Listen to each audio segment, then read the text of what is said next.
about what's new in 4.3, WebB 4.3, Service Pack 1.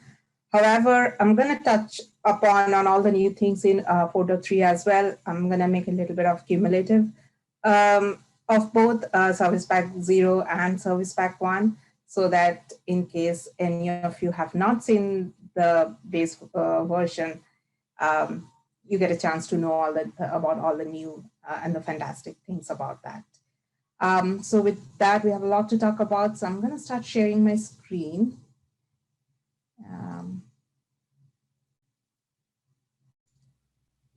And Heather, can you confirm if you see a WebB? Yes, we can see your screen. It looks great. All right, perfect. Thank you. And you can hear me all right. Yep, you're coming through great. Awesome. Okay, so as many of us already know, that the 4.3 is really a milestone release. It looks very different from our previous one, and the workflows and steps, how you work, they are very different.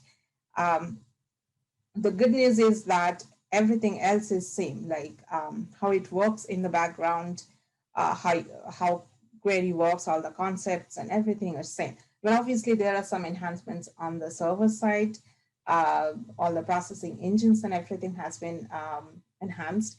But what I mean by everything is same in the background, that most of your WebB knowledge about how you create queries, how you create formulas, they're still the same thing.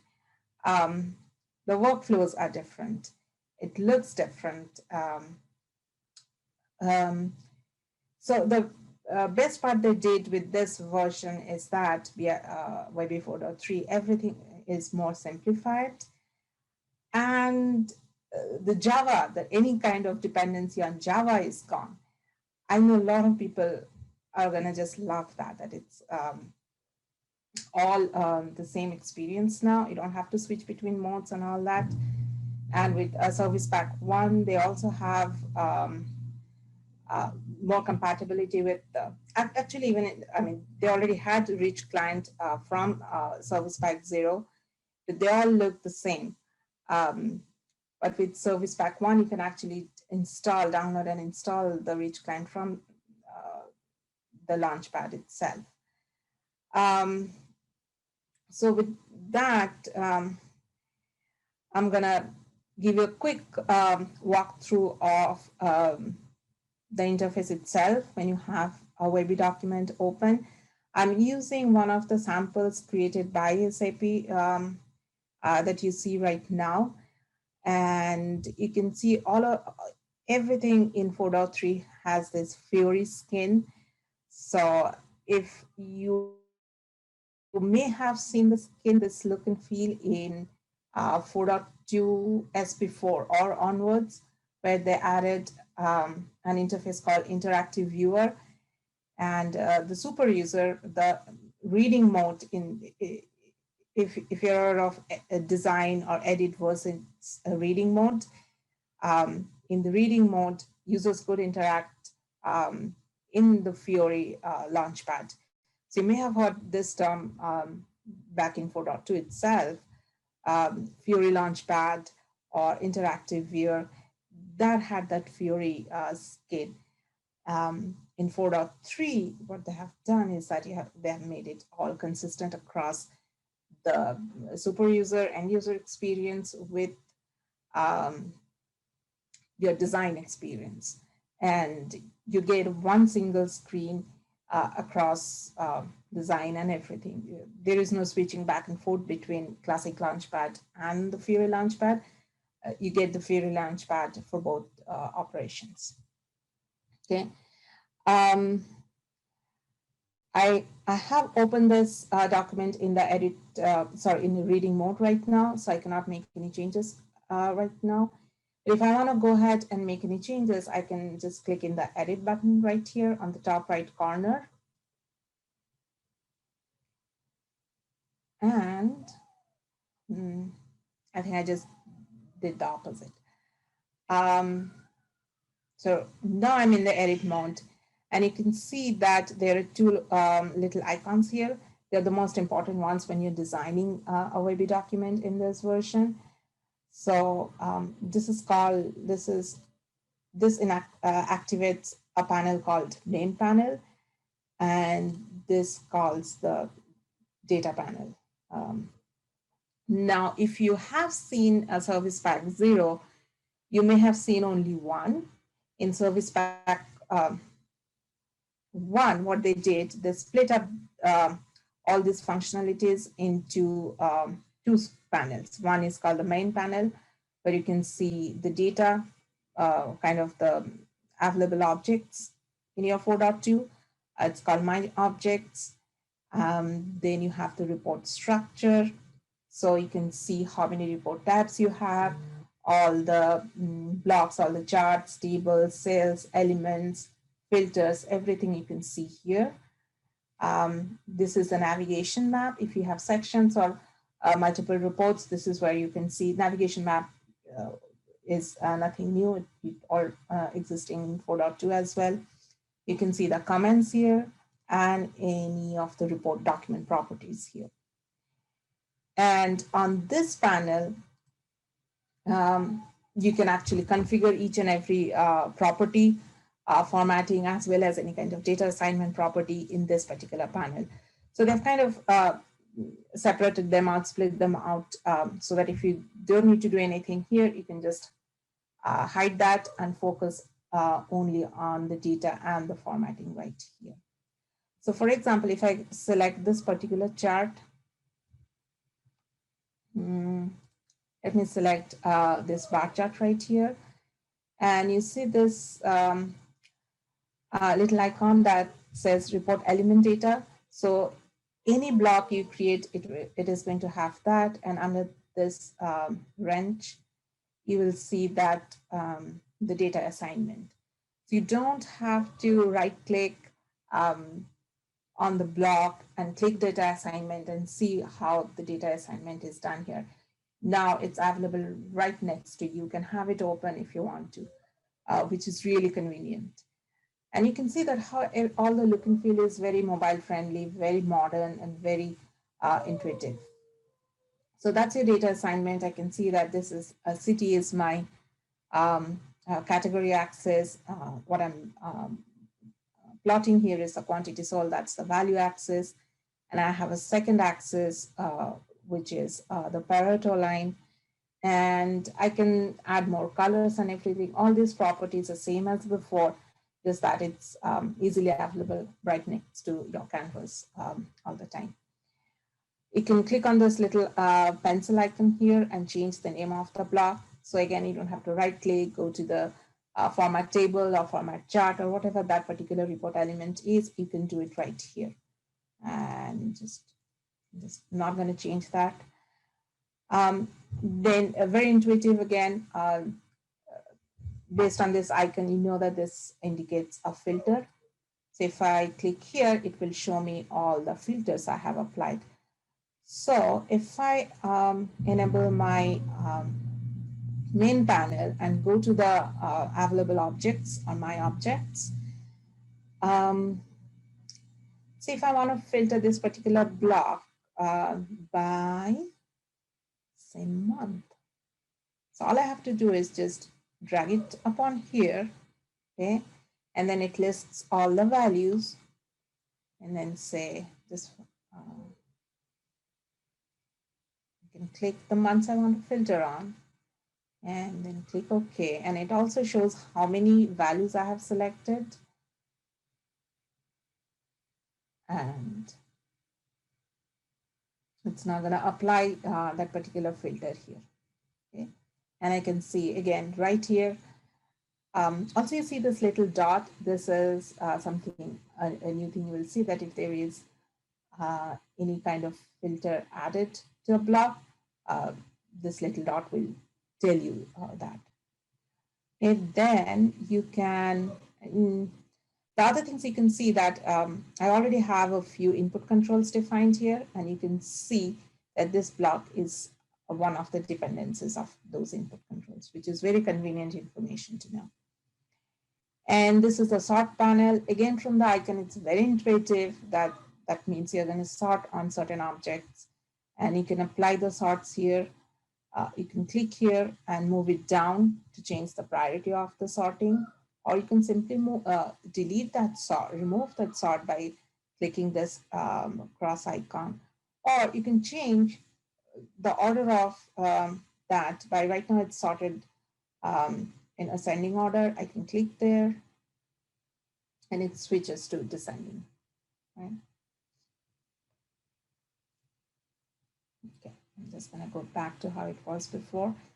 And then if I want to add more sort to this, I can click here and pick any of the other objects that's assigned to this particular chart and use that for applying more sorting. And the order in which they appear will determine the priority of sorting. And this little trophy icon, which is really cute, I find it really cute. You can add a rank. Again, you don't have to go in any other place, right click and look for ranking. You can click here, add a rank, and you can see it's already defaulting to top 3. I can change the values, maybe top 5, and then based on what I'm showing here, quantity sold. And then again, the options are similar to how it was before. So as you can see, concept and content wise, things have not changed. There, all the options are still available to you. You can change the calculation mode. I'm just going to leave it at count and click OK. And let's see what happens. And you can see I have only 5 top 5 cities right here. Okay. And if you remember, ranking always applies a sorting. If I want, I can, let's see if I can change that here. Doesn't look like I can change it here though, but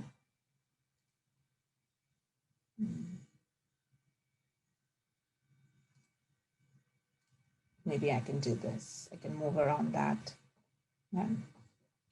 or change. Actually, what I would like to do rather is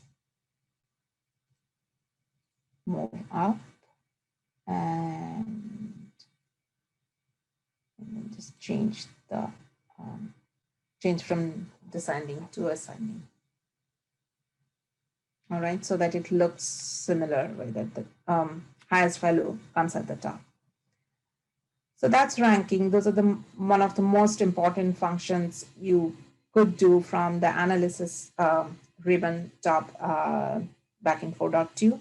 But right now, all of that are available right next to you on the canvas. The paintbrush icon, obviously very, again, easy to know that means some kind of formatting is available here, which is right. And you can do a ton of formatting. All the options that were available in when you had right clicked on a chart format, if you went to format chart option in 4.2, you will be able to get all those options right from this icon on this panel right here. Excuse me. And then they are categorized into different groups, like this is called the display settings. So do you want to display a title or not? You can right click that, or you want to show the data label, legend, the axis title, yes or no. You can define all that right here. The other thing, if you can see I have the chart selected here and it shows the name of the chart.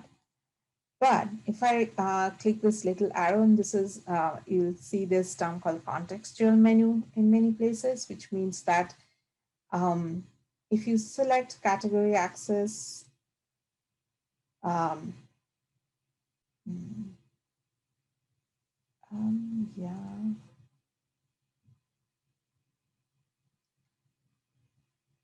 it displays that right now all the formatting, the options that you will see, they are relevant to a category axis. So whether you will show the title or not, axis, label, tick, the style, the tick length, all the properties right now that you will see are now relevant to the category axis itself. And on the left-hand side, you can see that the category axis is highlighted. So from the canvas and from the panel, you know exactly where you are and what your properties are relevant to that. You can change all the font formatting where you see this some icon that says T, and then this is layout. You can define your layout. Um, that will be more appropriate if I go back to the chart level, which is really easy to do. I can simply click on this and you can see the whole chart is selected, and now all the properties are now relevant to the block, the chart itself, rather than just to the category axis. So you can select legend, you can select title, or you can navigate from here, and then all the relevant properties, the contextual menu will be available to you. You can do relative positioning right here, and all other properties that you could configure from the right click and the format dialog box that used to appear. But what I like in this version is that they're available right next to you. You don't have to right click and open and close those. One of the new thing you will see here is this instant apply. So right now I have this unchecked. So I can make multiple changes, and when I feel I'm done, I'm ready to apply that on the chart, then I can say, for example, if I just reduce the width a little bit, since there is a change now, I get this apply button enabled, and maybe I'll add one more property, change one more property and click apply. And now it applies everything. Now I could check this box, instant apply. What it will do is every time I change any property, every single property will be applied instantaneously as soon as I change it, right? So depending on how many changes you plan to do, if you may know all the 5 changes you're going to make, then it's just better to uncheck that box and then click apply once you're done. Or if you want to see how it's affecting the appearance of the chart or the data, you can have that box checked and see how it's customizing that particular chart. Okay. So that's data, and that's formatting. You have all the most important visualizations available to you, all kinds of charts, geo chart, and trending charts, this kind of distribution charts, styles, gauges.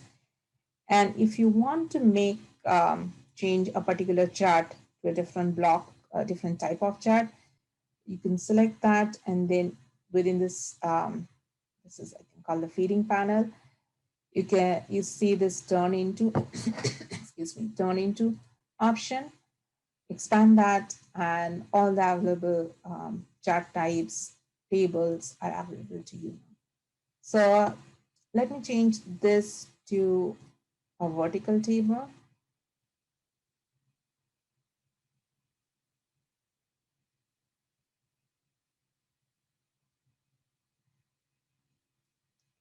And then you will see that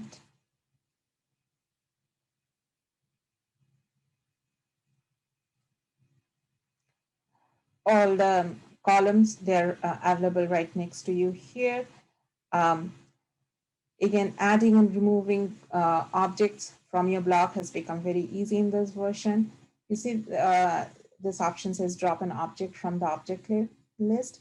So if you have your main panel on the right hand side, I can simply, what can I bring? me bring category here.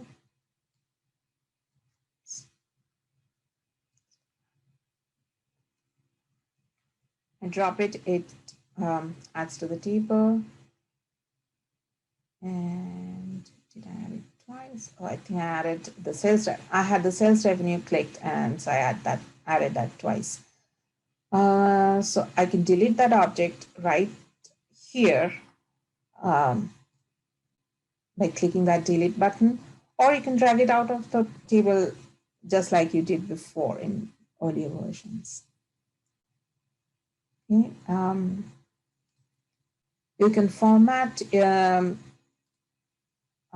your object from here, this little ellipsis you see, format display, and you can choose any kind of formatting and change that. And you'll see, since this is a table, you have a new option available here, which is for applying a break. So I can again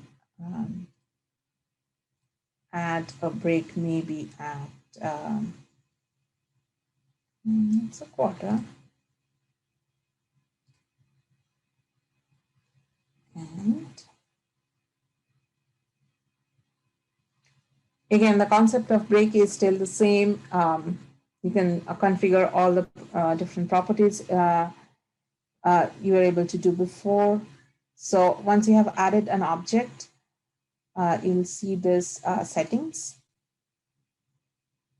And then you can do all the customization that you could do in manage breaks in 4.2. Okay, so I can do display all or merge or repeat first on every new page. And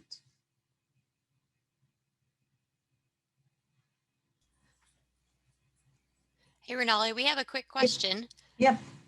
Based on what you've seen so far in 4.3, what is the feature that you missed more from prior versions? What I miss most from the prior version? One thing I'd say, the only thing I have missed so far is the options for input controls. They're all, now the input controls are displayed like a filter bar. But other than that, I haven't seen anything missing. So, okay, thank you. Sure.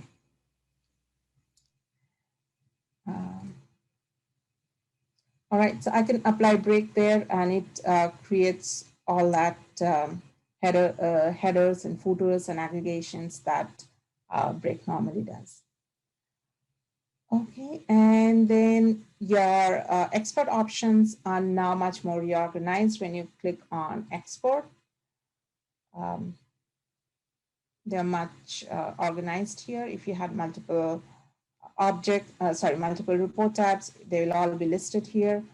Range, options, you can make all this, you can configure all this very neatly. The CSV option, I think that's new in Service Pack 1. That was not there in Service Pack 0. All right.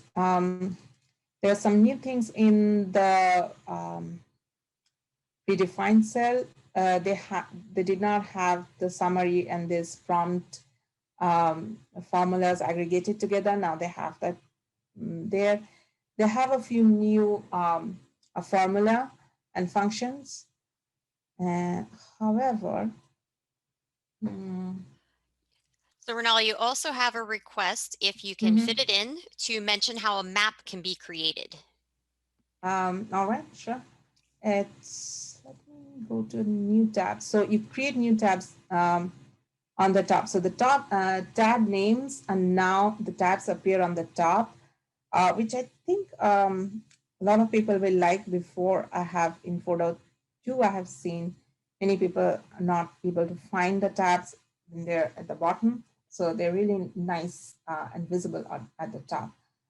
So in this one, the city is already created as a geographical object.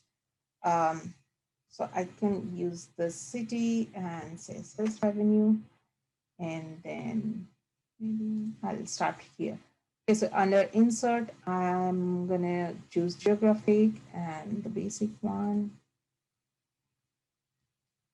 And right here. And then under the data assignment tab, I'm gonna bring the location, which is, actually I have two of them selected. So I'm gonna make sure that I only bring in city here, and then my measure here.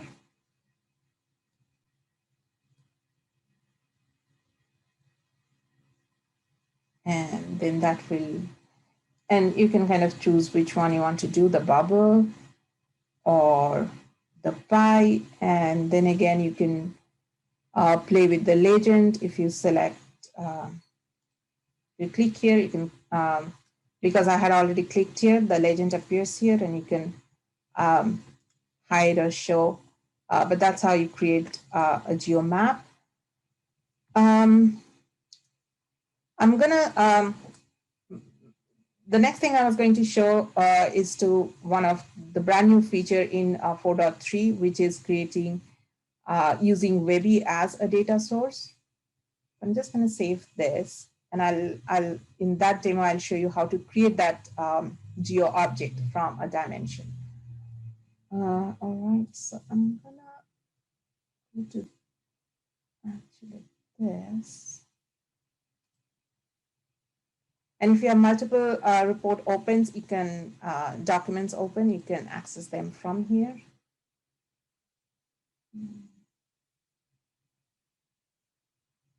Okay.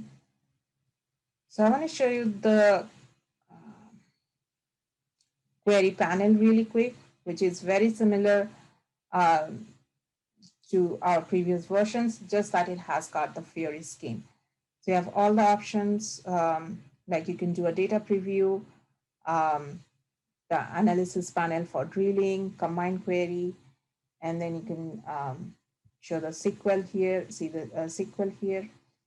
The icons for the object types have changed. This blue outline flower kind of things there now, the dimensions. These are the predefined filters, and the details are the green ones, and the orange, this ruler, they are the measure. Okay. So I created a query. You can add a new query here. In Service Pack 1, they have also introduced text as a new data source. Now I'm going to run this. And I have a prompt here, an optional prompt. So I'm just going to go past that. I know it's almost time, but I'm going to go here in the first tab and show you. I have only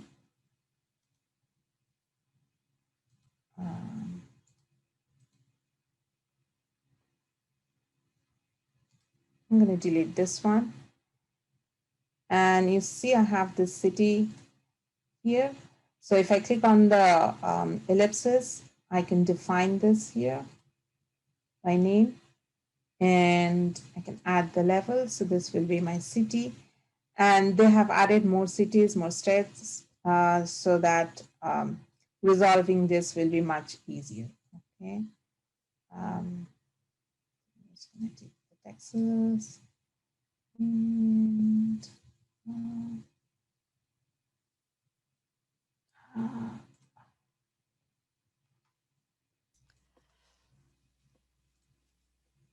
Hey, Renali, it's Heather. Yep. We're just about at time, so Okay. I wanted to make sure you're aware of that. And if you have anything else that's, quick that you want to show, feel free. Otherwise, yeah, this is the last one. So yeah, I'll just show this and then. Perfect. Okay. This is pretty much the last one. Thank you. Great. Thank you. So I'm just gonna pick something really quick. Click OK. And now you will see that the icon turns into a globe, which means this is a geo object now. And I can add variables here, and I can create the time dimensions. You remember how Amy showed creating time dimensions in her demo? You can create the time dimensions here in 4.3 the exact same way. And then once I save this, so what did I call this? 0211 demo. I'm going to go back to my home page, which is the new Launchpad. It looks very different from your previous classic Launchpad, but this is much more easier to navigate. You have these tile displays here, so you can quickly go to folders, documents, or any of this, anything that you want to select there. It's easily accessible from. Either you can click there, or you can scroll down and access those. You can start launch a Webby document from a Webby application from another application or from the application tab. Okay. When you have a lot of reports scheduled and running, they're all available under your instances. Then you can configure, customize the look and feel of between a calendar view and a detail view. Okay. Right now, I don't have anything there, but yeah, you have the option of choosing between those two. All right, so I'm going to quickly create a new document from the Webby document that I just created. And this is a wonderful feature that they have added, because this provides so many advantages. One, you can create a master document, and if that needs, so I'm going to, instead of universe, I'm going to choose Webby document as a source. And you can see you also have the text as a new data source added here. And it will let me navigate to the folder. And I can choose the Webby document that I want to use for my, use as my source. And all the objects, variables, geographical dimensions, time dimensions, merged dimensions that I created in that will be available as my list of objects to create a new query. Okay, so I can choose category, city, and maybe just the sales revenue. The beauty of this feature is that, as I was saying, you can create a master document.